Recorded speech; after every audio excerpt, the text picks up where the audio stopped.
Welcome to Gamecock Pod Live. For the next 3 to 4 years, I'll be committed to the university of Gamecock. This is Rodgers again to the 25, 20, 15, 10. Rodgers scores! Jackie Bradley Jr. delivered for the Gamecocks. Lost it up, looking for Kelly.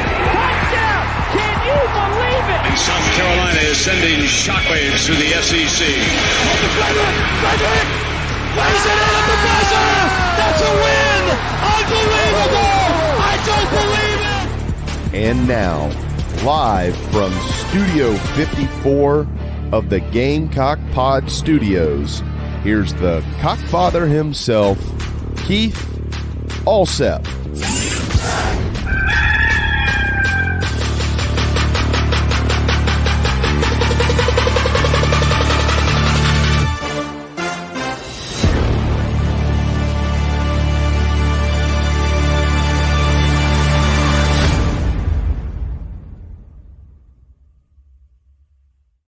All right, everybody, welcome in to Gamecock Pod Live for January the 17th, episode number 1395, where I am battling an upper respiratory infection and am hopeful to be able to make it through the show without coughing up gross stuff or coughing in general. But we've got a great show for you, a lot of stuff happening. We'll break it all down with our good friend, the sports director at WLTX 19 in Columbia, and the 2022 South Carolina Sportscaster of the Year, Chandler Mack, will be joining us in just a few minutes. Go ahead and jump into the chat box, brought to you by Nana's Porch, an award-winning full-service catering company servicing the greater Charlotte area. Whether it is a wedding, a banquet, a barbecue, end-of-the-year bash, maybe you just want to have a weekend party with the whole hog barbecue, Nana's Porch has got you covered. Get in touch with my good friend Chris Payne. They have their award-winning pimento cheese that is good. Not only first place or the best according to North Carolina Specialty Foods Association, but number one and number two in the meat and cheese specialty category with the smoky jalapeno, which is my personal favorite, at number one, and the regular flavor coming in at number two. Get in touch with my good friend Chris Payne at nanasporch.com. Jump in the chat box, leave your questions there for Chandler and myself. And your news, notes, and headlines are brought to you by Nana's Porch. So here we go. Gamecocks last night dropped a very disappointing home loss in men's basketball to Georgia, 74-69. Gamecocks dropped to 14-3 and 2-2, and so they give the road win back. That's essentially what happens, but that counted as a quad 3 loss because it was at home.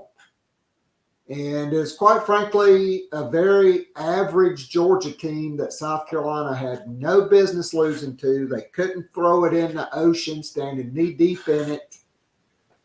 And yes, the officiating was an issue, but the bottom line is you can't miss a bunch of layups. You can't miss 15 free throws and in the second half go through a stretch where you are 2 for 11 from the free throw line for the first 15 minutes and 26 seconds of the half. 2 for 11.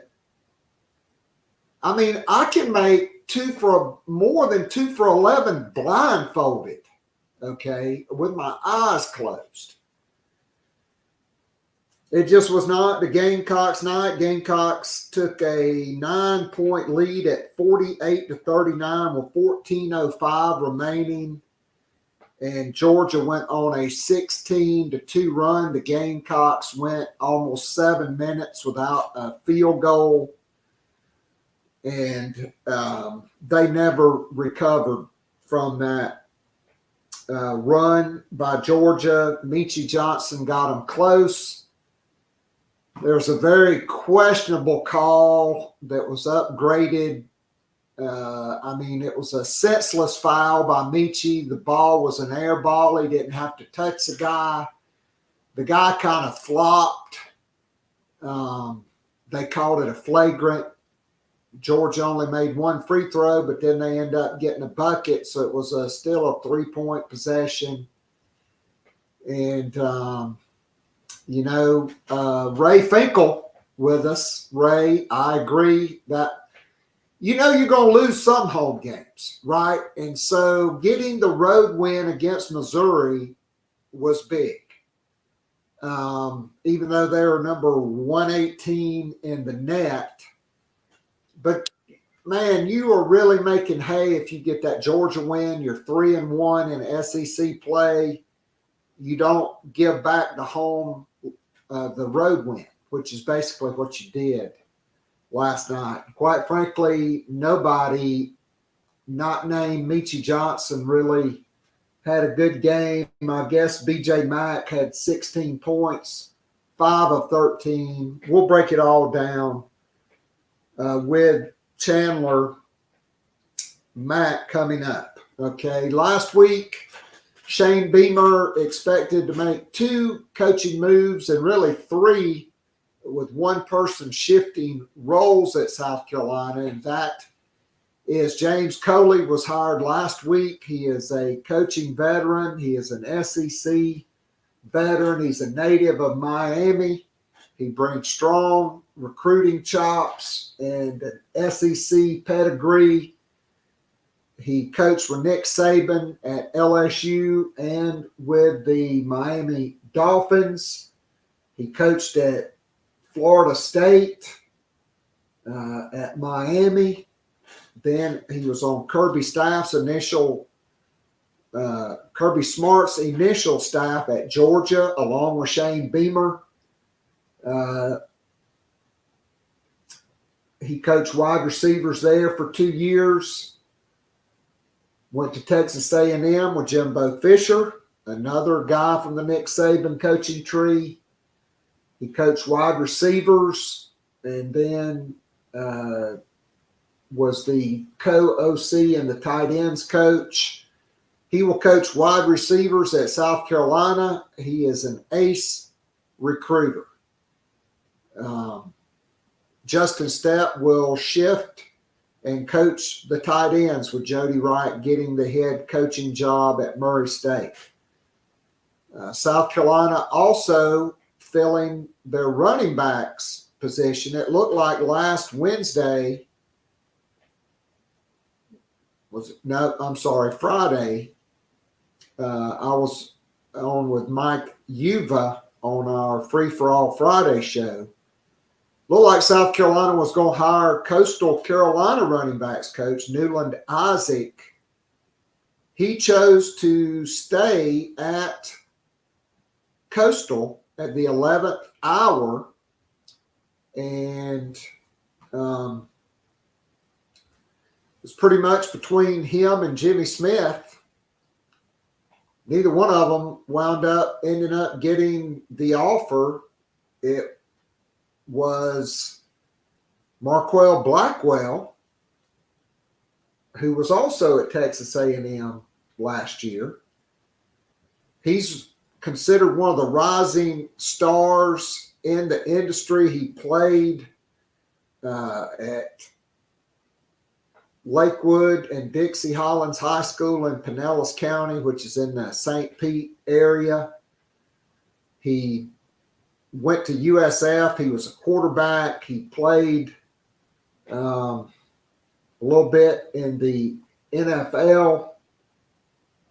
and then began a career in a little bit in Canadian football, and then in arena football, got into coaching. He's been at Western Kentucky, Florida, Toledo, spent several years with Dana Holgerson, 1 year, their last year at West Virginia, 3 years at Houston, then was with Lane Kiffin at Ole Miss, where he recruited and coached Quinshaw Judkins, and then went to Texas A&M, climbing the coaching tree. And, of course, it went off the rails for 5-loss Jimbo. And when Shane Beamer went to College Station to interview James Coley, along with Dowell Loggins, they also interviewed several other coaches, and Marquell Blackwell was one. And he is considered a rising star in the industry. He's still being paid by Texas A&M, and so there's contractual language that has to be worked out with the mitigation and all of that before a contract can be finalized. But it looks like that is the only holdup at this point. And so that hire should be official later this week. In the transfer portal, Gamecocks bring their total number of additions to 18 by bringing in 3 recent additions. One, old friend Gilbert Edmond returns to South Carolina, proving the grass is not always greener on the other side, even though the money may be. Edmond, I think, will be a key addition to this program. We'll jump into that with Chandler when we talk a little Gamecock football.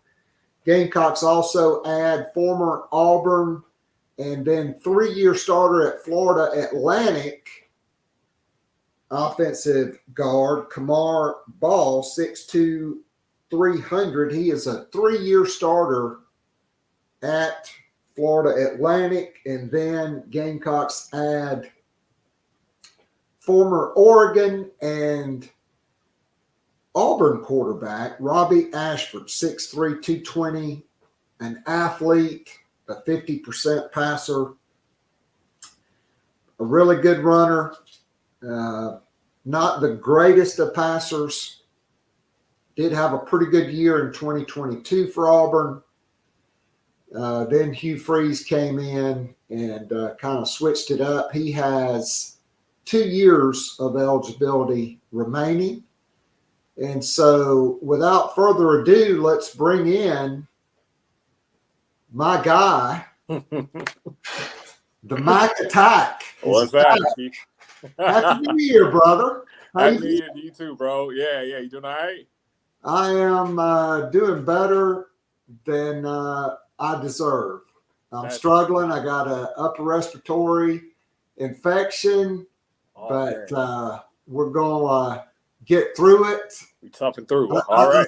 Are you in the Rick Henry look-alike business with the thin mustache going with the there? Mustache? Yeah, I know. You're Yeah, looking like my man Rick Henry from Macby, South Carolina. Yeah, from Macby. Shout out to Macby. Yeah, nah. The lady likes it, so yeah, I had to, do it for her. Yeah. Hey, I ain't mad at you. Yeah. I'm treating you. Yeah. Yes, sir. So here's the burning question everybody wants to know. What did you think of the most recent season of Fargo, which had the season finale last night? Oh, man. Gotta say, Keith, I'm going to be honest. I wasn't watching it because I was at the CLA at that game, and it was a tough one. It was a long one, man. Oh, my goodness. Yeah, 9 o'clock tip-off, and, the game didn't end until 11:45. I guess, 64 free throws combined between both teams. That's how you can get to that. So I got to say, yeah, I did not watch it. Yeah, it was basically a rock throwing contest by the Gamecocks. I mean, Gamecocks not named Meechie Johnson from 3-point range were 2 of 19. Sound about right. Yeah. Yeah. Bro, I think I can make 2 for 19 with my eyes closed. Honestly, Keith, I could too. Yeah, probably. I mean, it was rough, man, from start to finish, from first half on to the second half. It was just they could not hit water. They fell out of the boat last night, and the fact they still only lost by 5 points. I mean, you know, that should tell you something about Georgia. But yeah, it was a tough one. It was definitely a tough one for sure. So on Saturday, Gamecocks didn't play well. Playing a bad team on the road, you give a bad team enough rope, eventually they'll hang themselves if you make just enough plays, right? Like Josh Gray hits 2 critical free throws against Missouri. Okay, Yeah. cuts it from 3-1. They get a bucket. Talon Cooper hits a 3. They take it to overtime, and Missouri chokes off 2 front ends of 1-and-1s. And the Gamecocks make just enough plays to win that game, right? Like our guy, Jacoby Wright, hits his patented baseline fadeaway, same one he hit against Virginia Tech. Yeah. And Missouri can't get a good shot. And so you picked up an SEC road win, which was critical coming off of – thrashing at Alabama, right? Yeah. Where you just didn't show up in the second half. Exactly.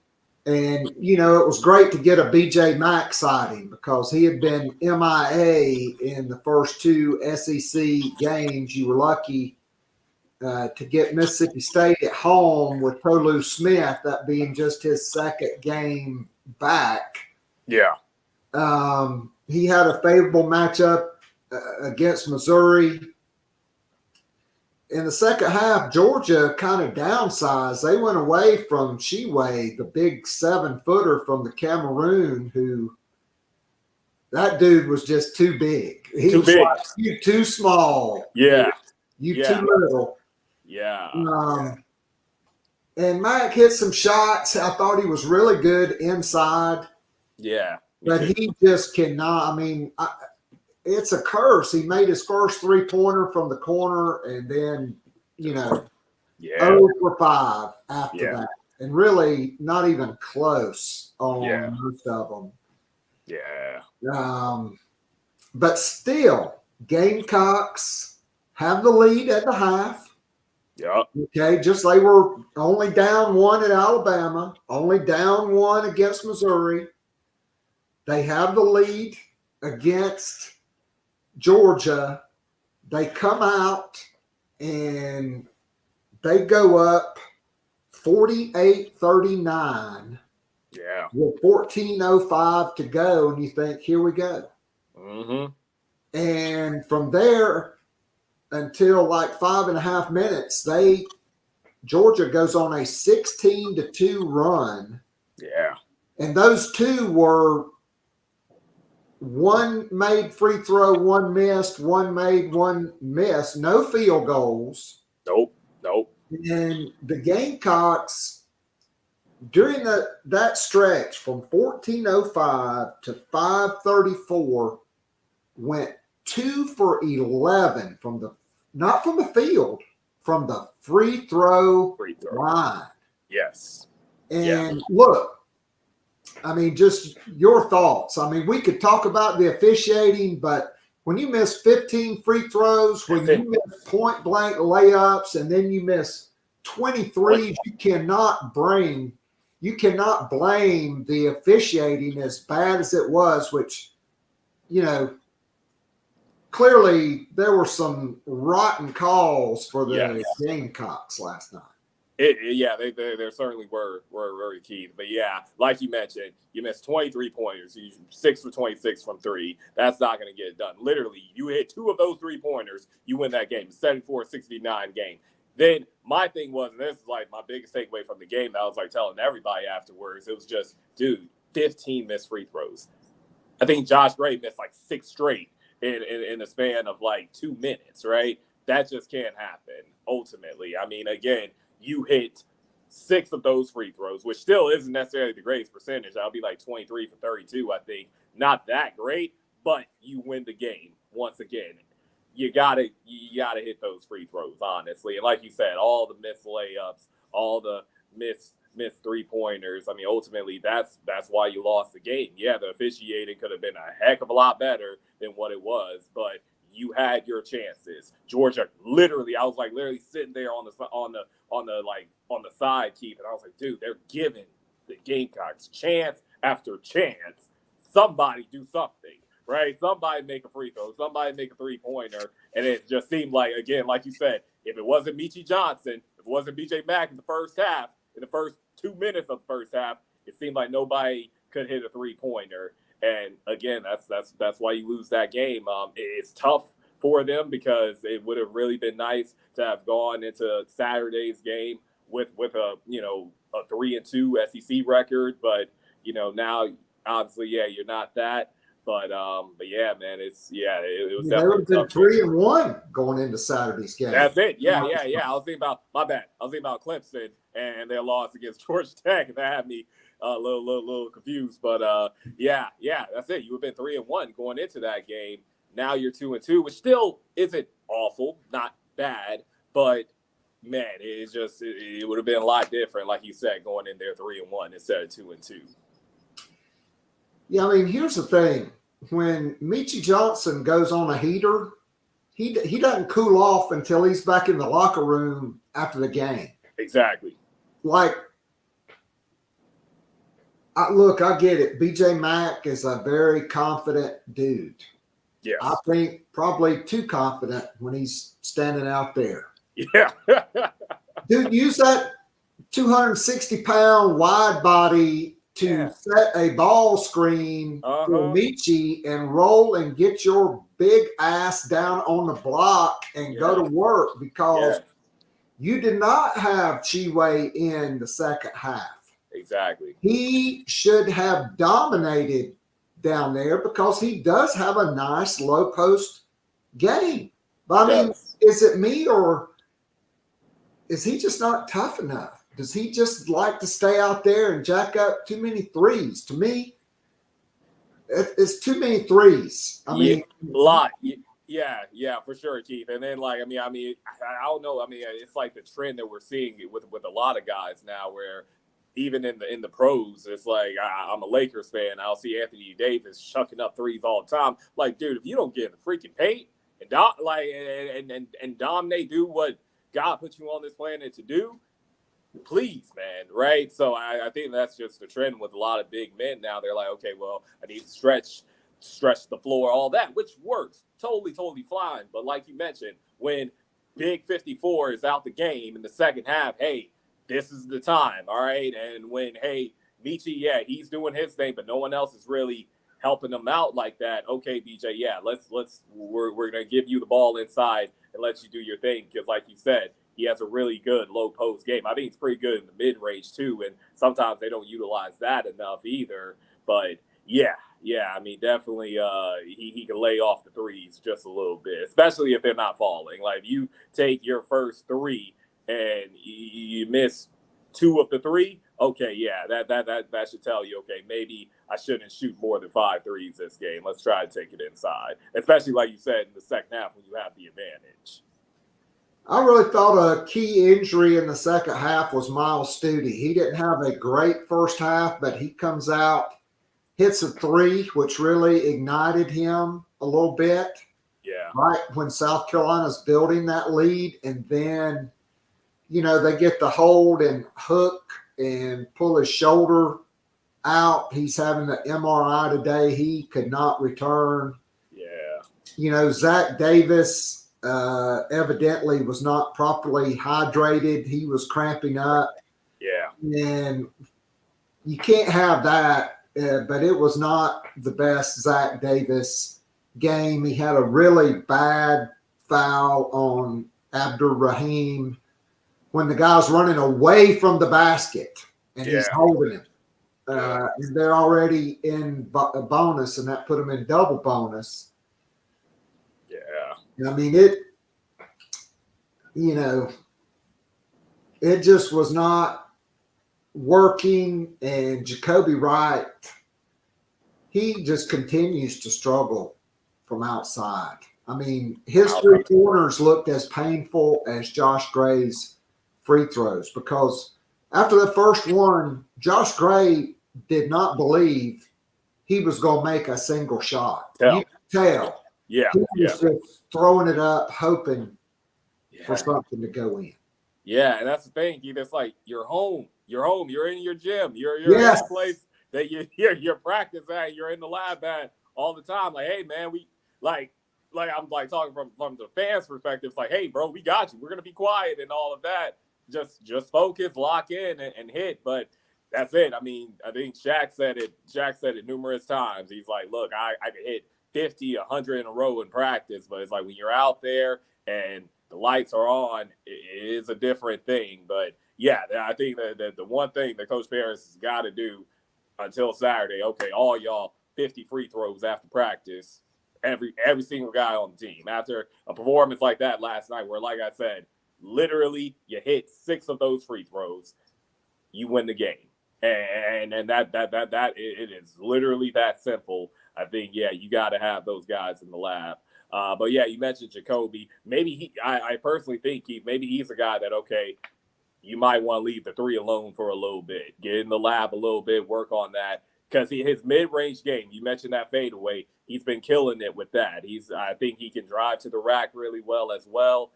Maybe you just stick to that and only take a 3 if you're like wide open and you have a lot of room. And even then, like I said, get in the lab first before you try that. Yeah, I mean, sometimes, and I thought this was the case in the first half, I thought Georgia's strategy was to allow B.J. Mack to shoot open threes. It looked like that, right? Players not named Jacoby or not named Michi Johnson to shoot open threes. Yeah. Because I thought they felt like that was a good strategy. Then we saw in the beginning of the second half, they brought their big man way out to hedge, and you saw them throw it over the top into Colin Murray Boyles because of the way Georgia was playing defense. Exactly. And they got some buckets off that. Then Georgia adjusted again, and Josh Gray's hands are not the best, but yeah, man, I mean, you miss 2 layups when you're not being hit, and then you make the one when you are being hit, but you can't make another one. I mean, that was another thing. There were a lot of those bunnies that were missed that were very makeable, even though you were getting fouled, because it wasn't like you were really getting hammered. Yes, there was contact, but it normally was not on the shooting arm. I thought that was particularly true for Colin Murray Boyles, who just at times couldn't finish through contact. Yeah, and I think the thing with Colin is, we got to, obviously remember he's a freshman. This was his first home start. He's obviously from the area, so I think I'm not gonna say butterflies, but obviously you could tell that he was a little amped up. Right, but he played well outside of the mishaps on offense. He had 4 blocks, led the team in that regard, in that category. So I mean, I do like him in the starting lineup. And I love the fact that Coach Paris told us after the game yesterday that Stephen Clark went to him and was like, "Hey, Colin needs to start over me too." That just tells you the type of guy that Stephen is for doing that and realizing, hey, this younger guy could give us a bit of a spark more than I can at this stage of the game. But yeah, I think that's it with Colin. You just got to give him a little bit more time. He's a freshman, like I said, amped up. And, obviously the mono that he had early in the season is also not having an effect on him, but it's just a thing of, okay, he's got to get acclimated. He missed a lot of time early in the season, and now, okay, he's, maybe a little bit behind the 8 ball a little bit because of that. And even still, like I said, he's playing well and making plays. It's just a matter of giving him some time to develop. No doubt about it. So the next 3 games are going to be critical for South Carolina. They are at Arkansas, who has been struggling mightily. It's the best environment in the SEC. Bud Walton Arena is, I think, probably the biggest home court advantage because of the design of the arena. Because, I mean, let's face it, there's a lot of hillbillies out there, and they love their basketball, right? They Arkansas Razorbacks, man. I mean, 40 Minutes of Hell, Nolan Richardson. I mean, that was back in the day. Yeah. And they really packed it. And, they are struggling, but they got players. They got talent. Yes. But it is another opportunity for South Carolina to go and get back on track and steal another SEC road game, because you're not going to win all your home games. I mean, No. you kicked that one away last night. Like you said, if you go 23 for 32, which is below your season average, Yeah. you win the game. Or if you just go 8 for 26, which would have been about 30% From 3. Yeah. from 3, you win the game. Yeah. They got to look, you can talk about defense. I thought the defense was pretty good. I thought the Gamecocks got beat on the boards. They did. Which there were a lot of 50-50 balls. I thought Georgia was much more athletic, it appeared. On TV, they made it really difficult, particularly early on for South Carolina, and then in that stretch in the second half to get good looks, because they were just quicker, longer, and, Mike White's a really good coach. Yes. Yeah.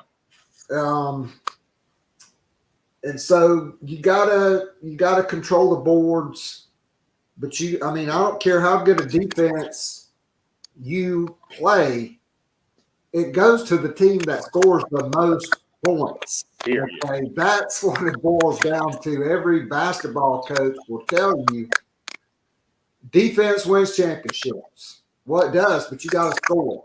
You got to score. Yeah. Yeah. Period. 2 years ago, South Carolina women's basketball, it was an anomaly. Like, they were the worst national champion offensively in like 30 years. Yeah.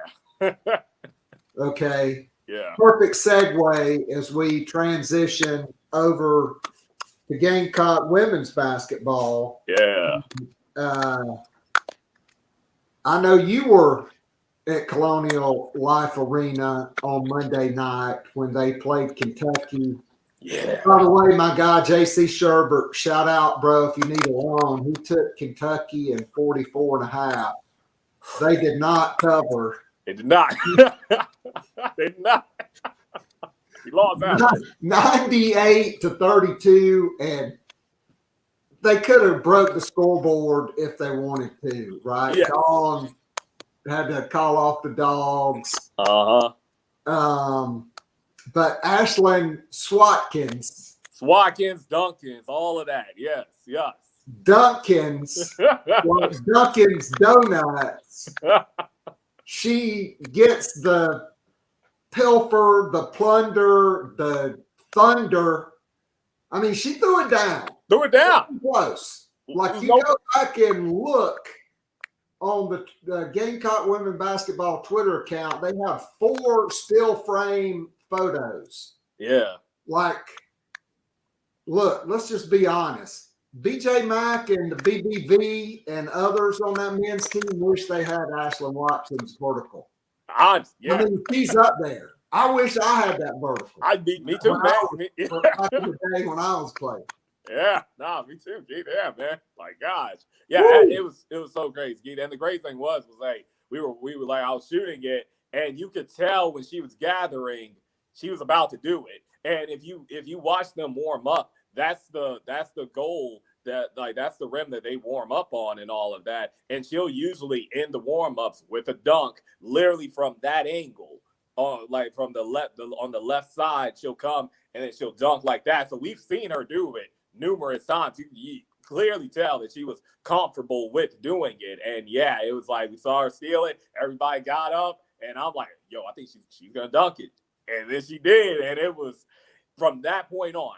I don't know if you like Pete this either, Keith. I think it was 15-11 when she dunked. That made it 17-11. So from that point on, the Gamecocks outscored Kentucky 81 to what would it be 25 after that. That literally changed the entire trajectory and course of the game.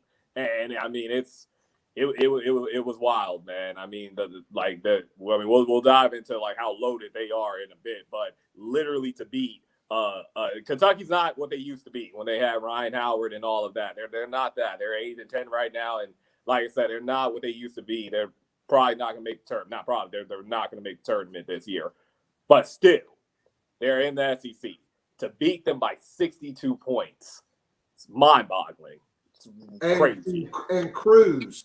Cruz. Because, let's face it, not only was it 81-25 after that, it was 31-10 to end the first half. Exactly. 31-10, and then 33-11 in the third quarter. And then against the reserves in the fourth quarter, they only scored 4 points. Exactly. I mean, that's kind of like Vanderbilt in football. They knew they would already taken their, beat down. They were ready to, get a shower and get on the bus back to the airport and fly home. Exactly. Right? Yeah. Like, let's go back to Lexington, Kentucky at this point in time. Because, this was, Yeah. All right, so let's talk about just how different this team is for our audience.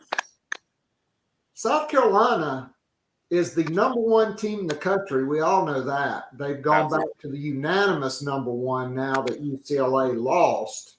Yeah, exactly. Yeah. Okay, but that's not what I'm getting at. They are number one in the nation in 3-point field goal percentage. Yeah. Okay, they are 44%. They average 7.3 makes a game, so they're not shooting 30 and making 14. Okay. Mm-hmm. Tahina Pau, the number one 3-point shooter in the country. Pow! Yeah, Pow. 57%. How's that even possible, man? Like 57%. Yes. From downtown, 42 of 74. Wow. 57%. I mean, to quote Dan Patrick, dare I say, en fuego. Yeah. For real. That's before your time, bro. I know you've seen the video. Yeah. I see the clips. Yeah. Yeah. They got YouTube. That's right, YouTube. Yeah. Threezy Hall. That's hashtag Threezy Hall. That's the thing. Yeah. I even had to correct her dad, Brian. It's Threezy, THREEZY. Exactly. Threezy Hall. Threezy. Hashtag, Yeah. capital T, capital H. Uh-huh. Threezy Hall. 48%. And in the most recent road game at Missouri, she showed her whole bag. Like she went into all the way down into the bag, off the bounce, from downtown, in the mid-range, everything. Yeah. But here's the thing. There are 4 players and 3 starters that all shoot at least 41% from distance, and Malaysia Full Wiley. Yeah. Add it to the reel, right? That's what my man Ryan Rucco says. Yeah. He is not one of them. It's not. Yeah. Okay, because on the road, she just throws up some very bad-looking threes, and then when she's at home, she just bottoms them out. Bottoms them. Yeah. Right? That's freshman. That's she's got to learn to we know she can take the show on the road. I mean, we saw that in Paris in the very first game of the season. But yeah, she's got to learn how to take the 3-point game to the road, which she will. She definitely will. All right, so Tessa Johnson, man, silky smooth. 42%. She's come on of late. She has, yeah. Raven Johnson, 41%. Yeah. And so here you've got your bigs, right? Like you got so many players shooting over 50%, Cardoso 60%. Hell, she should be shooting 70%, quite frankly. Yeah. But this team, I think, is the most difficult team to guard because if you try to take away the three and run them off the line, they're going to go by you. Mm-hmm. If you sag off, they're going to bang it in on you. And if you get up on them enough, you're just creating enough space for Cardoso, Watkins. Chloe Pitts has been really good from the high post. Yes.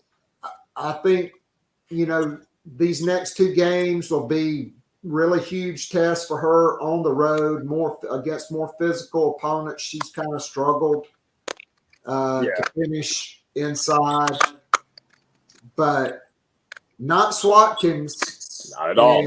Not Sanaya Fagan. And so you got depth at every position. The kryptonite, same thing that got the men, that's been a more seasonal problem for the Gamecocks, has been free throw shooting. Yeah. But if they get through these next two games, I think it's over. Yeah. We'll be seeing angry Kim Mulkeyface because she will not be winning the SEC this year. Not the regular season. Now, I said this last year, Keith, and I don't want to wish this on them, but I thought last year what hurt them a lot was the fact that they didn't lose at least one time.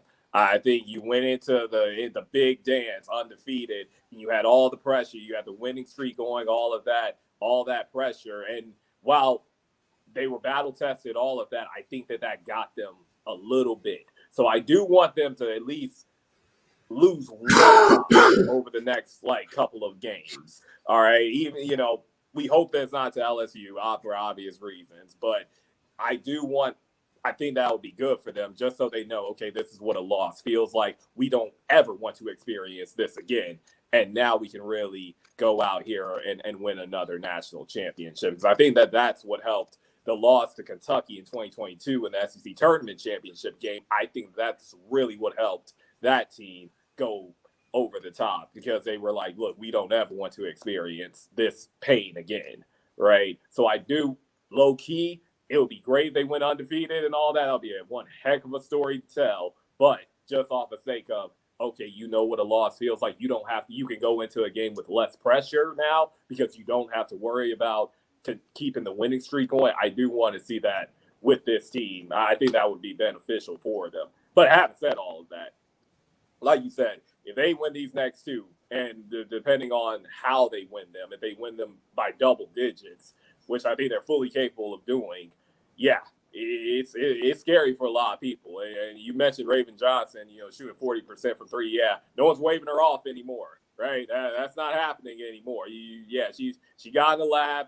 Threesy Hall, she got in the lab, and the youngins with Mylasia, Tessa, they've come in and they've been that spark plug off the bench that Raven and Camilla were last year for the squad. They've come in and they've done that. Sanaya's been rising, it's been better and better. And as you said, Ashlyn, the fact that she was perfectly cool with, Chloe can start, I'll come off the bench and be a part of that spark plug, and she's totally embraced it. I think she's only second on the team in blocks because Camilla is 6'7", 6'9", and obviously she's first. But the fact that she's still second behind Camilla, is mind-boggling, man. And then just the way she's able to get steals and all of that, and still be able to create her own shot on offense.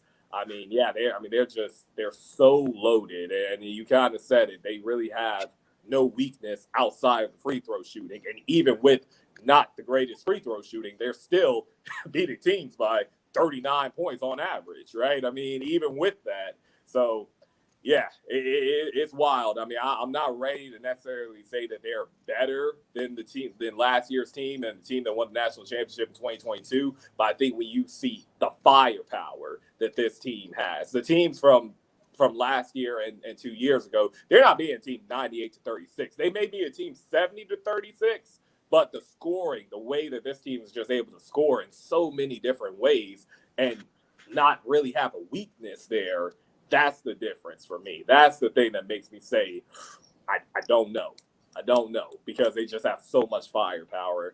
And the firepower isn't like one of those, like they live by the three, die by the three type things. No, it's like if they live by three, yeah, they're going to beat you by 60 or whatever. But even if their three's not balling, they're still probably going to beat you by like 30 and still probably put up like 80 points. And I think, yeah, that's the difference. I mean, no doubt. So I believe this team is deeper and more talented. Yeah. I'm not saying they're better because you don't have the National Player of the Year, Aaliyah Boston. Yes. I mean, at this point, I think you have to compartmentalize, because at this point now, you don't really want to lose. If you lose in the conference tournament, I mean, anytime there's a trophy involved, you do not want to lose as a coach. As a coach, yeah. You just do not. As a player, you don't. Yeah. I felt like that team could handle it. I just don't think the refs could handle it, because let's be honest. Caitlin Clark getting away with murder and their bigs assaulting Aaliyah Boston, right, and then calling touch fouls on her. Yeah. Completely taking one National Player of the Year off the floor while leaving one National Player of the Year on the floor who pushes off on every play. Yeah. And then everybody's outraged when on Sunday they finally called someone.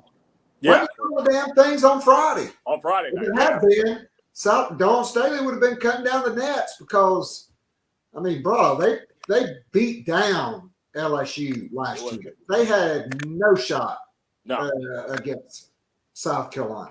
And I don't know that they do on next Thursday, but for me, I have not seen the improvement in Cardoso that I'd hoped to see. Your thoughts on that? On that, I would say, you know, because that was the thing I was kind of worried about, Keith, with Camilla, because you got to look at, okay, who is she following, right? And who was that person following, basically? Like, Aaliyah was essentially following A'ja Wilson, and in my opinion, lived up to it. And they were like, I mean, you want to talk about the greatest players in Gamecock women's basketball history. I mean, that's 1A, 1B, and then whoever, you know, pick your poison with it, right? In my opinion, because you can say, okay, A'ja may have been more dynamic offensively. Okay, well, Aaliyah was a better defender than A'ja. A'ja ultimately developed into a great defender, is now Defensive Player of the Year 2 times over and all of that. But when she was at Carolina, you know, it took she was focused on offense because she didn't have to be as focused on defense, right? But so that's what she's following. She's following the two GOATs, two of the players who are on the Mount Rushmore, right? And she already was coming in not as skilled as them and still trying to develop her game and all of that. And while, yeah, I think she has certainly grew in a lot of areas, because I was watching like the game Monday night, I realized, wow, she is a really great passer. Like, she can really pass out of a double team very well, pass like onto a fast break really well. She can do all of that. But yeah, her post game may not be as advanced as we may have hoped it to be. But again, you got to look at, well, is she being asked to do all of that, like Aaliyah was asked to do all of it. Not really, because she has so many other people on the team, so many other weapons on the team. So she's not, we I feel like we can't really say, okay, she hasn't developed a real post game like that, because we haven't really seen her be asked to do that. Like, she's asked to grab the rebound, put it back, and then every now and then get it if you have like a disadvantage and lay it up. And yeah, sometimes she misses it, but I have noticed she gets that rebound, and where last year she may have missed the putback, now she's hitting a lot of those putbacks. Like, if she misses the first shot and has to like get the second chance point, she's hitting that a lot more frequently this year. So I have seen, like I said, in those areas I've seen improvement, but I think it's like we can't really say as far as her post game if she's really improved like that, because they haven't had to ask her to do it, because again, there's so many other weapons at her disposal, if you will, that she doesn't have to. Now, that's going to be a thing to when she makes a transition to the WNBA. She's going to have to develop that, right? Because this is going to be a lot different. But as of right now, I mean, yeah, she can get by doing what she's doing, and she's doing it well. She's doing it very efficiently. I mean, I still think, though, this team plays inside out.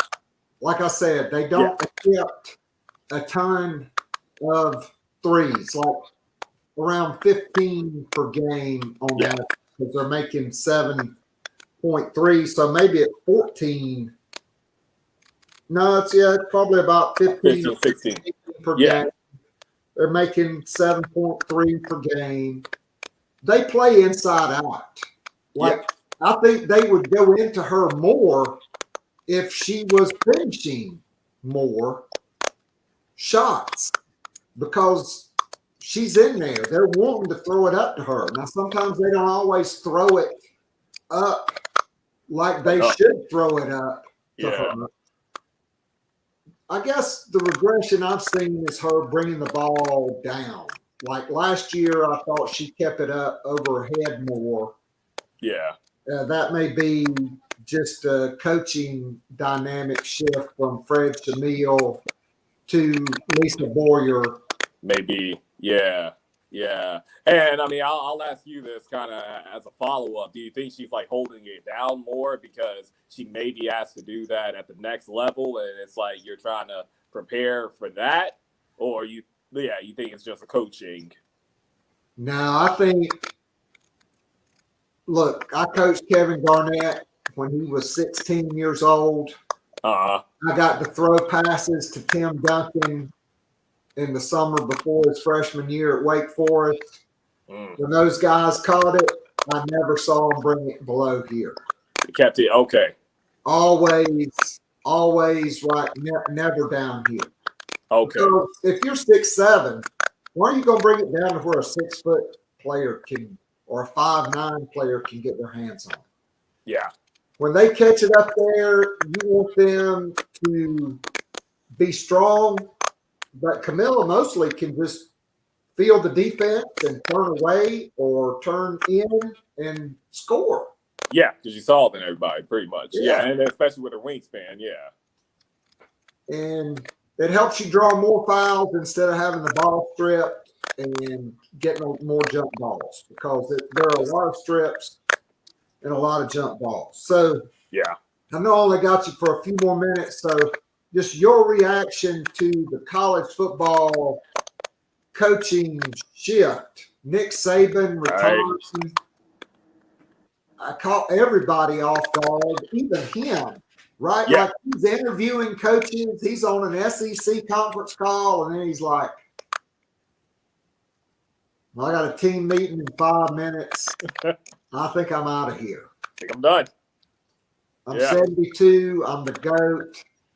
I'm going to the beach with Miss Terry. I'm probably going to be on College Game Day for like $16 million a year, right? Man, I mean, shoot, what Tom Whatever he Brady got? wants. Yeah, I mean, shoot, Tom Brady got what, $37 million a year from Fox Sports? I mean, I mean, yeah, I don't blame him. I do not blame him. But yeah, to answer, I was shocked. I mean, I was kind of shocked, but kind of not. And here's why. Because if you think about it, he's been doing a lot of things this year that he hasn't really done. We've seen him more. Like he did the Pat McAfee show every Thursday pretty much this season. And when have we ever heard? Believe he went on that clown show. Yeah. I mean, come on. Yeah. A grown man wearing a tank top. I mean, come on. Look at you. Look at me. I mean, I don't know. I got mine from BP Skinner Clothiers, which is the title sponsor of the show, located in the heart of the Vista. So shout out to my man Brett Skinner at BP Skinner Clothiers, one of the premier clothiers in America. Yeah. You making all that dough and you wearing a tank top every day? Every day. You're not that ripped, bro. You're not The Rock. Yes. I mean, come on. Hey, yeah, if The Rock come out, you're like, I mean, maybe you should have Dabo on the show every week, because then there'd be, like Ronald McDonald and Bozo the Clown on the same show. Oh, geez, yeah. But nah, man, so like you said, the fact that he's doing that, right? And then I feel like just in regular interviews, like he's been more open and more honest, right? And the changing of the landscape of college football, right? Introduction, NIL, transfer portal, all of that just really, really taking over the game. I think Nick looked at it and was like, you know what? I'm good. I got the most out of this team because, I talked to a lot of people, got a lot of friends who covered, like, Alabama and all of that, and they told me, dude, this team is not that good. And they're, they beat Georgia, but it's going to be tough for them in the playoff. And I was like, dude, it's Alabama. Like, nah, they'll figure it out. Yeah, they're playing Michigan, but yeah, they'll beat Michigan. Oh, I was shocked. Nah, Michigan, they were legit. And they shut it down for real. And I think he said, look, I got the most out of this team.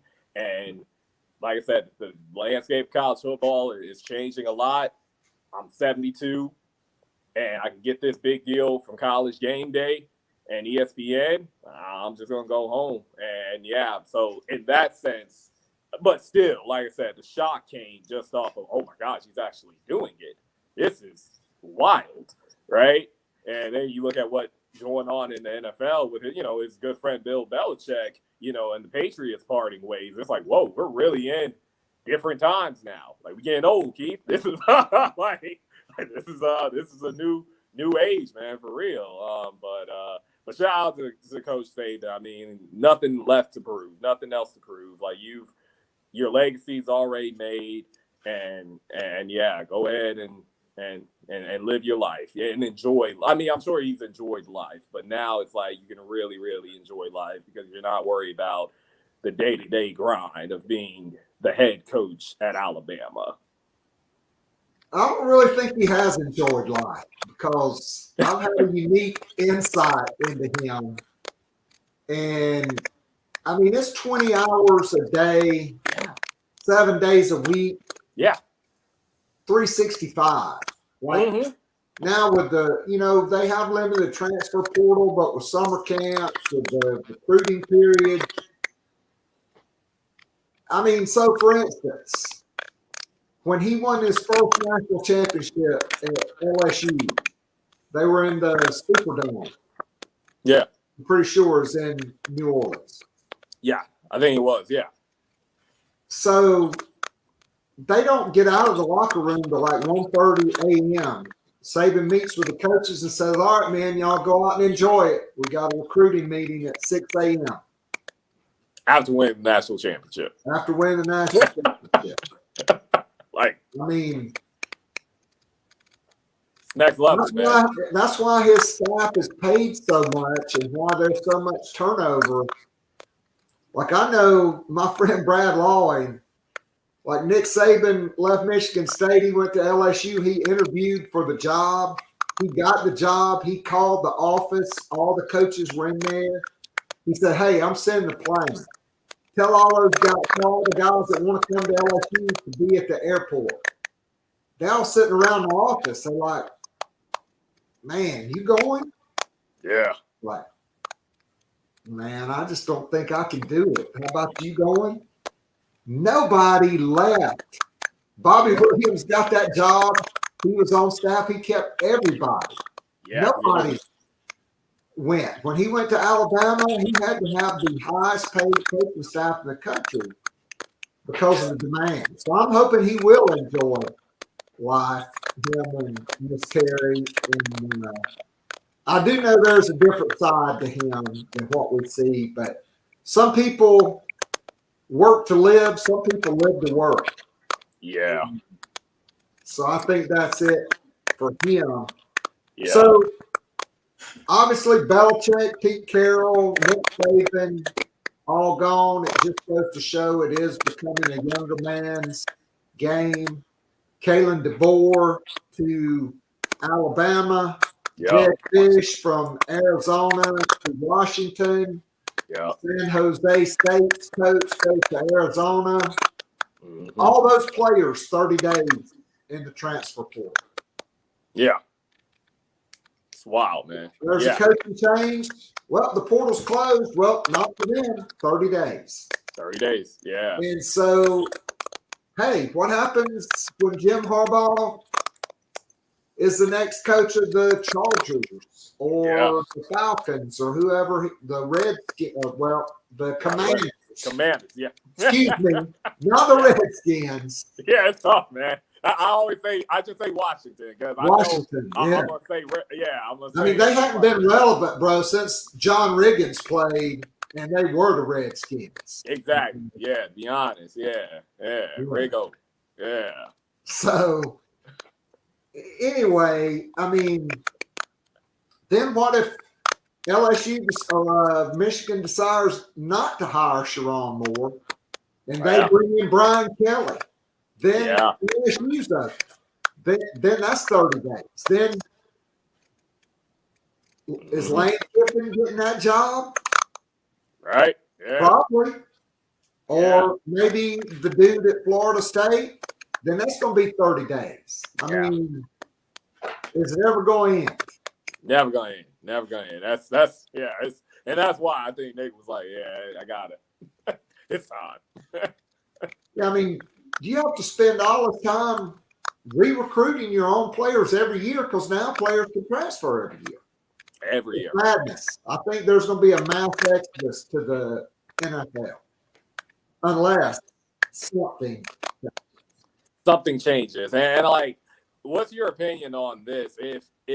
Because I've been thinking about this. It's like, okay, the thing that I'm not really in love with is that a guy can literally be at school for like basically 4 months, their freshman year, and then they're like, you know what, I'm gonna enter the portal. I feel like there needs to be maybe a mandate, like, okay, you got to be this age to transfer to enter the portal. I mean, and I know guys been transferring after their freshman year for years, even before NIL and all of that. But it's just, I don't know how I feel about that. Like, literally, a guy can literally be out of school for 4 or 5 months, and then they decide, okay, yeah, let me hop in the portal, let me go somewhere else. It's like, well, you're committed to this school and this program, right?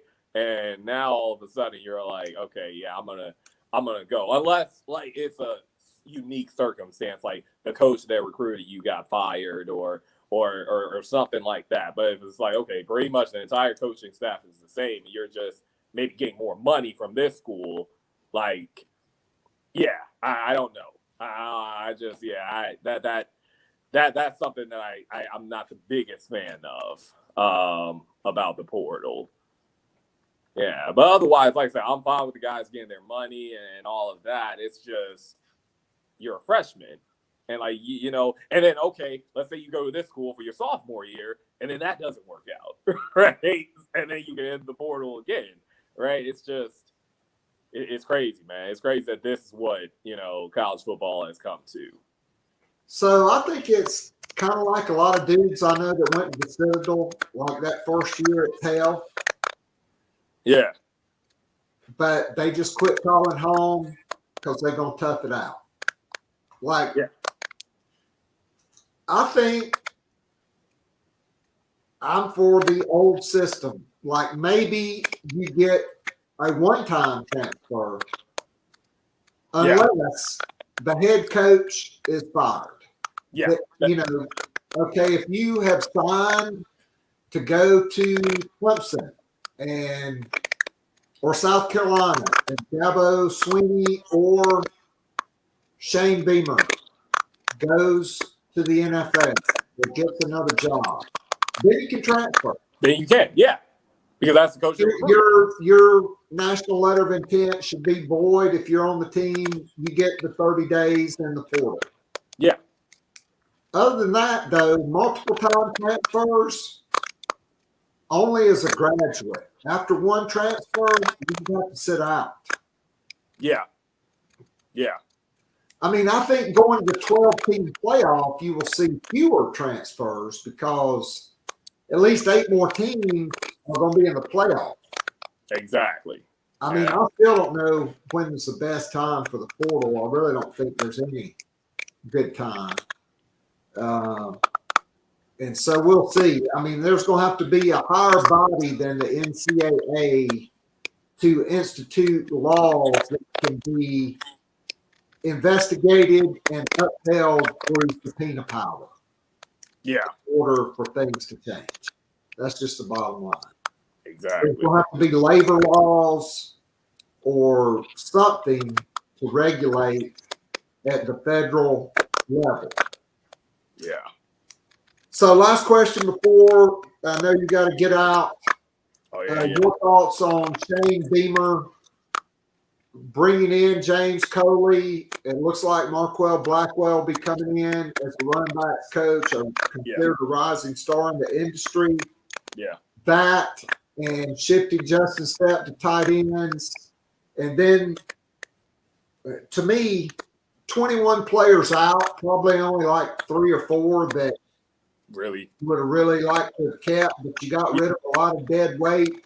I think you're bringing in a lot of good players. Some guys haven't played, have some question marks. But to me, it is a big net gain of talent, particularly when you consider you're going to have 30 new guys that are on your campus right now for spring practice, 12 high school guys, 18 scholarship transfer portal guys. Yeah.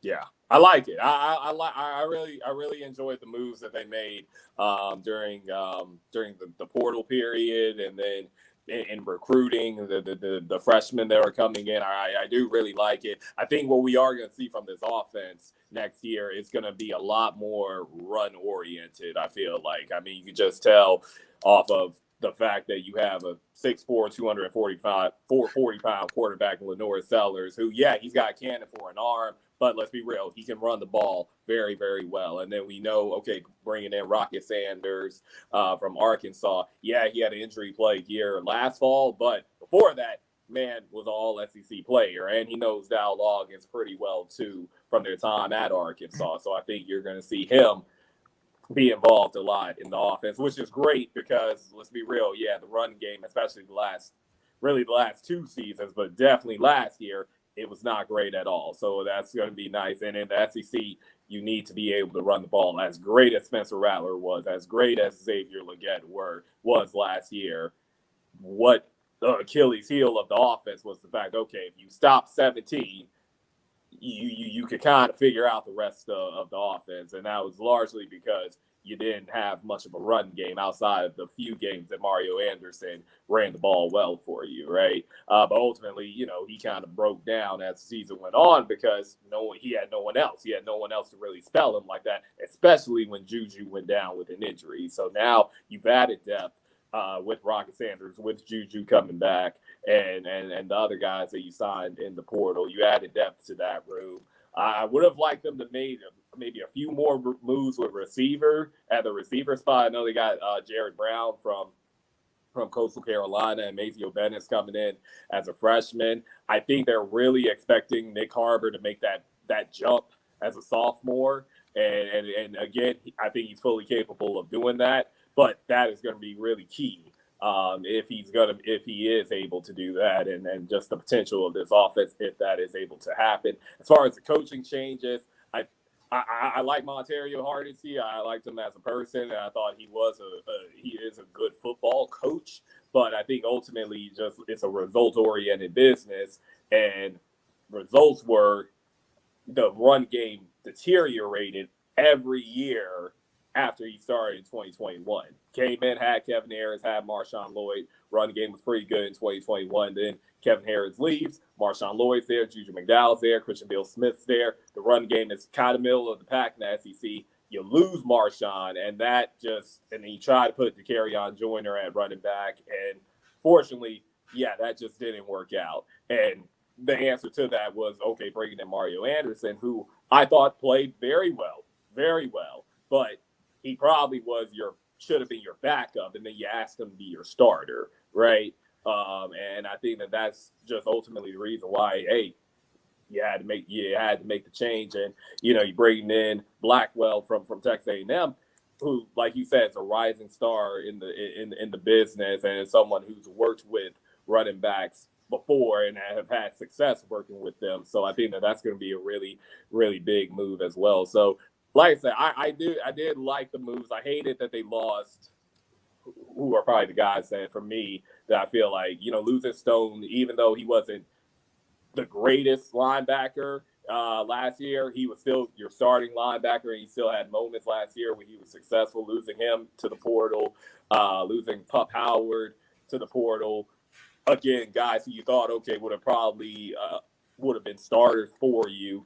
You lost them, but I thought, okay, you were able to get guys to maybe replace the voids that they left. So I think that's good. So, like I said, I think overall, they had a pretty good offseason going into spring camp, and now it's just a matter of, okay, putting all of that together and, seeing what could happen on the field this year. You still got a tough schedule, right? I mean, that's the SEC schedule, especially that grind in October, right? Where I think they're playing, off the top of my head, what is it, like Oklahoma, Ole Miss, Alabama, all like in like a 3-4 week, and LSU, I think that's going to be tough, right? You hope to go like 2-2 in that stretch, but maybe Alabama, all of a sudden, we're not looking at that game as bad as we did, when they had Nick Saban there now. But overall, I like the moves they made, the progress they made in the offseason. Now we just got to see in spring camp what it all looks like on the field. So I got to think, with your coverage of my man Buddy Pugh at South Carolina State, you had to see Juwan Howell play. Yes. I mean, Juwan Howell, yes. He is a dude, right? I mean, tell our listeners and viewers live on YouTube what South Carolina is getting from what you saw of Juwan Howell, who was the MEAC Freshman of the Year, led the team in rushing. I'm pretty sure led the MEAC in rushing. Yes. Dude's truth, man. I mean, and I would go down to SC State I would try to go down there as many Mondays as I could to talk to Buddy. That's when he had his press conferences, and every week he would just tell us, man, Juwan, he's so good, and we're so worried that we're going to lose him to the portal, because he knew what ultimately was going to be out there, the opportunities that were going to be out there for him. But, man, I mean, you talking about a guy who averaged 7.5 yards a carry on like 183 carries this year. I mean, that's mind-boggling. And no matter the level, that's somebody who just has vision. If you're doing that as a freshman, you're wet behind the ears, just going in there, just playing, and you're able to do that 7.5 yards carry, like I said, over 180 carries. It's not like you only had 5 or 10 carries on the season. No, you were getting a lot of reps, and you were balling out with it and making the most out of your opportunities. So he is a dude, and that was a big get for Shane. And like I said, I love what they did with the running back position. They knew, okay, we have a lot of improvement needs to be made at this position, because we probably lost, in my opinion, like 2 or 3 games last year where, hey, if you had some form of a running game, you could have won this game. But you put it all on Spencer, and that's tough. That's going to be tough for anybody, no matter how great you are, right? It's going to be tough to just be that one-dimensional. And, again, Juwan, like I said, getting Rocket, getting the other guys they were able to get, they addressed that need in a big time way. But yeah, Juwan, he's a dude. He's a dude for sure. And an ascending dude. He's only a sophomore, so he's only going to get better. No doubt. Well, Chandler, I can't thank you enough. Great stuff as always. We always enjoy our conversations, and can't wait to circle back later down the road and continue talking Gamecock sports. And it's basketball season, 30 days till Gamecock baseball. Yeah. I know you guys have got it covered. Have a great rest of the week, and many thanks, my friend. Yes, sir. Thank you, Keith, as always. Yeah, we'll talk soon. All right. That was Chandler Mack from WLTX, Channel 19 in Columbia. So let's go into the Nana's Porch chat box. And my man Antonio says Cardoso has the skill set. Does not have the level of aggression. I agree. I wish she would be more aggressive. I wish she would want to dominate. Like Aaliyah Boston wanted to dominate. Was she selfish? No. But she wanted to dominate. Asia Wilson wanted to dominate. Cardoso, quite frankly, is maybe quicker, longer, maybe more athletic. I mean, she can run like a gazelle. She has a skill set. She can shoot the mid-range jump shot. We saw just one. Dawn Staley's been begging her to shoot it. Antonio, again, I agree. When you get the ball with your back to the basket, you want to keep it high. You want to feel where the defense is, and that's going to dictate your move. But you want to keep it up. Don't bring it down where the guards can get in there and dig it out. I mean, you just don't want to do that. As far as our conversation on the run game, I do expect it to be better. Jared chimes in and says it can't be much worse. In the run game, I agree. I think Carolina only averaged like 89 yards per game. I mean, let's face it, Mario Anderson was pretty good, but he was going to be third team probably at best this year, maybe fourth team.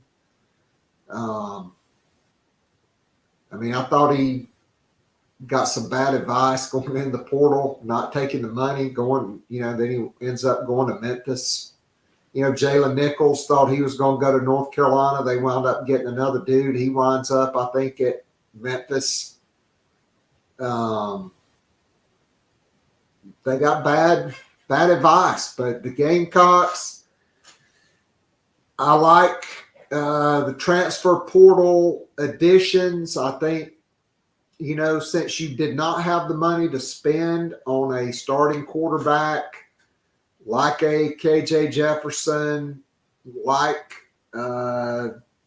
Malik Murphy from Texas, who you brought on campus, like the 5-star from Southern Cal who's going to Boise State. I mean, you would have liked to thought you could have beat Duke and Boise State, but the reason you couldn't was you weren't promising, or even Central Florida, you weren't promising those guys they were going to start, right? I mean, look, Dow Loggins, he's coached quarterbacks in the NFL. He's seen great quarterbacks. He's seen bad quarterbacks. He was at Arkansas for 2 years with KJ Jefferson. I mean, if he thought South Carolina needed to go all in on a starting quarterback, they could have invested in that. I think we have to trust him because he was around Lenore Sellers every day, and he is a dude, but he's still going to be a young redshirt freshman. There are going to be some growing pains. It's really not ideal.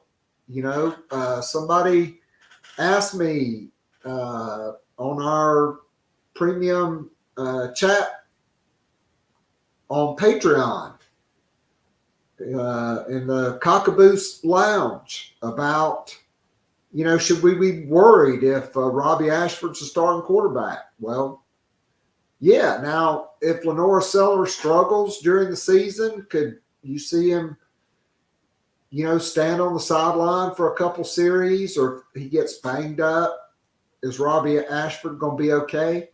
I think Dowell Loggins can develop him as a passer. He's a career 50% passer. Same amount of touchdowns as interceptions. That's not ideal. And so you hope you can make him a 1.5 or 2 touchdown to 1 quarterback guy, a guy that's not 50%, but maybe that's 60%. I would have preferred A.J. Swan because it's easier to take out the quarterback run game in your offense if you have a really accurate passer than it is to bring in a guy that's not that accurate, but he's just a runner. Then you become more one-dimensional. So hopefully Ashford improves. He's given the opportunity to improve. Dante Reno is a very talented player who came in. He's on campus now. I mean, look, Trevor Lawrence was god-awful in the All-America Bowl. I mean, he threw a pick six. Like his first throw in that game was a pick six. It happens. I do think South Carolina has made a lot of upgrades on the roster. I do think Robbie Ashford's better than at least one of the quarterbacks you lost to the portal. The other one's given up football. So, I mean, you definitely signed 3 dudes at running back. As far as the net loss at wide receiver, you're not replacing Xavier Legette, and you didn't bring in Juice Wells. Not yet. Okay, you did bring in 3 portal guys that are talented. I like all 3 of them. Gage Larvadane is probably a slot guy, but so is Jared Brown. Amari Huggins-Bruce, I do think you'll see South Carolina try to get 1 to 2 more portal wide receivers. You also have DeBron Gatling, who was in the Under Armour All-America game. You bringing in Mazeo Bennett. Jared says, if Michigan loses Harbaugh, do they have a mass exodus? Well, I think that depends on who you hire. If they promote Sharon Moore, I don't think they have a mass exodus. Will some players check their market value on the portal? Sure. Now, if they bring in General Brian Beauregard Kelly from Baton Rouge, Louisiana, they probably will have a mass exodus. So will LSU. That could just set off a whole nother chain reaction. Then what if Lane Kiffin goes to LSU, then Ole Miss? Think about all those guys they brought in from the transfer portal, the number 1 transfer portal class. I mean, dudes, Juice Wells, not even really one of their top 5 or 6 transfers, and he was the top wide receiver in the SEC last year. So, for me, outside of the 3 running backs, I think you did it as best you could at quarterback with Ashford. Like I said, I would have preferred A.J. Swan stick with Carolina. I do like the wide receivers. I think they all kind of remind me of, when you had Nicky Jones and Bruce Ellington and Ace Sanders. They were pretty doggone good, right? They struggled against press coverage because they were all small guys. You need, Nicholas Harbor to develop. You need the, Tyshawn Russell, who's not the biggest guy in the world. You need your freshman to make a move. But I do know of at least one wide receiver I feel fairly confident. It's a bigger wide out that will come home after he graduates from his present school, at least as of today. I think they got one of the top tight ends in the portal in Brady Hunt. Obviously, you have to say that when Texas A&M's trying to get him to flip. I love Torricelli Simpkins, the center from North Carolina Central, played for my dude Cedric Williams. Says without a doubt, Simpkins is a day one starter in the SEC, not just at South Carolina, but in a lot of places, for sure. So I really like him. I really like adding Kyle Kennard from Georgia Tech and Gilbert Edmond. Gilbert Edmond was a very productive player at South Carolina before he left. He found out the grass is not always greener on the other side. In 10 starts after that Arkansas game in 2022, Jordan Strong got injured. Edmond was a younger player. 39 tackles, 9 tackles for loss, 2 sacks.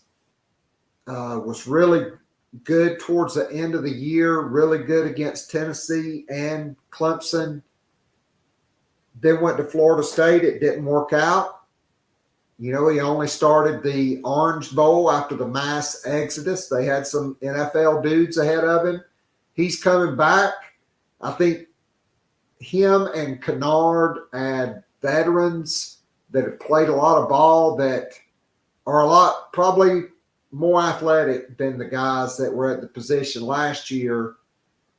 I mean, let's just be honest. I mean, I think Desmond Umeozulu is very athletic. I don't think we saw the best version of JT Gear because of the high ankle sprain he suffered late in fall camp. He was never 100%. And you're also bringing in Dylan Stewart, who's the college ready and the best pass rusher in the country at that position. You put those guys on the field along with Elijah Davis, who's going to be a lot better. I mean, all of a sudden you're looking at, Desmond Umeozulu. You're looking at Elijah Davis. You're looking at JT Gear. You're looking at Kyle Kennard. You're looking at Gilbert Edmond. And you're looking at Dylan Stewart. Brian Thomas Jr., maybe he can play linebacker. I mean, that's 6, 7 deep right there. I love what they did at linebacker.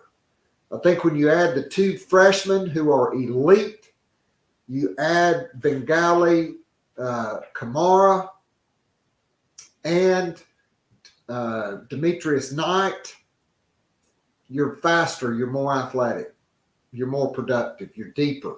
Jaron Willis is back. Debo Williams is back. Wendell Gregory and Fred Johnson are dudes. You're deeper, faster, more athletic. I wish they would have signed 1 or 2 elite corners, but they did not. So they did add Gerald Kilgore, another safety. At corner, it's O.D. Fortune and young guys. And it's the second year in a row they've not upgraded, but they're not finished. 21 out, 18 in. A big upgrade. Do I have question marks about some of the guys they brought in? Yes. You're looking at Aaron Parks, who really did not play very much at Oklahoma. Can he get on the field? Because South Carolina's returning a lot of guys. They've got very young, talented offensive tackles. How does he fit in? Kelly Goodwine from Alabama, a 4-star guy from the DMV. Really didn't play a whole lot. Just like Parks, a 4-star from the DMV.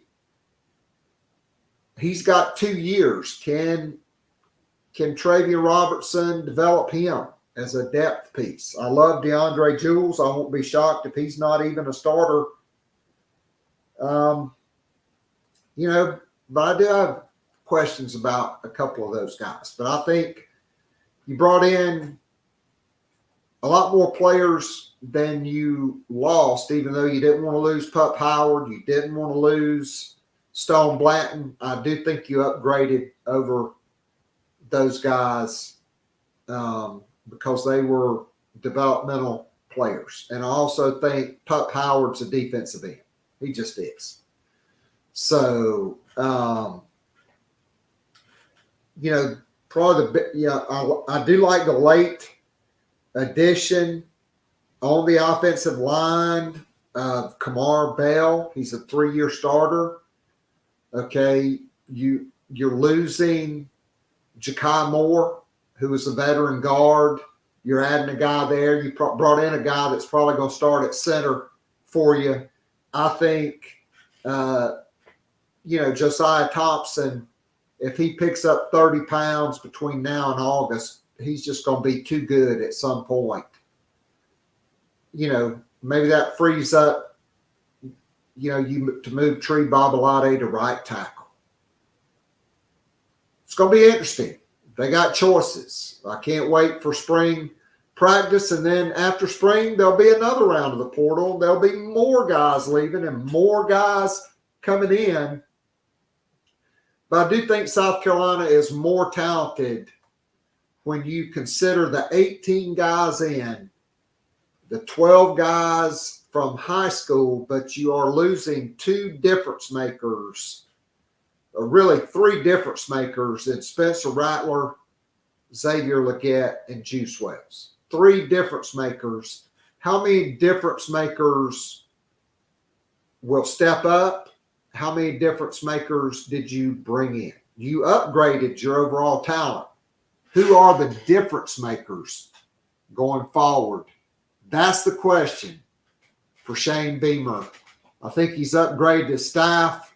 I just don't think there was no way you were letting Montario Hardesty have Rocket Sanders, Juwan Howell, Attaway, you know, DJ Braswell, Matthew Fuller. I mean, that is a heck of a running back room for sure. I think you upgrade on your defensive line, particularly at edge. You know, I'm interested to see how Jules and Goodwine fit in. You increase your athleticism at linebacker, 2 experienced older guys and 2 high ceiling linebackers in Wendell Gregory and Fred Johnson, and then Dylan Stewart.